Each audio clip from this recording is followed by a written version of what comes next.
friends, good morning. My name is Rashmi. I am studying in 8th class from KCB Pondur.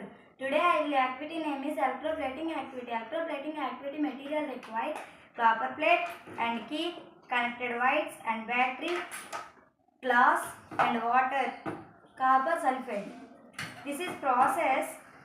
First I fix water on glass.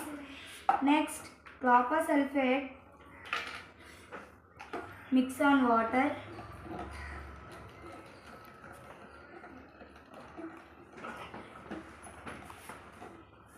Plate and key ni water lo pedadam.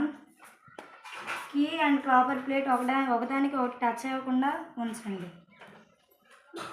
Key పైన coating పడడం అనేది మనం గమనించవచ్చు. చూడండి ఇప్పుడు key పైన ఎంత బాగా కోటింగ్ అనేది పడడం గమనించాము మనము. This is electroplating activity given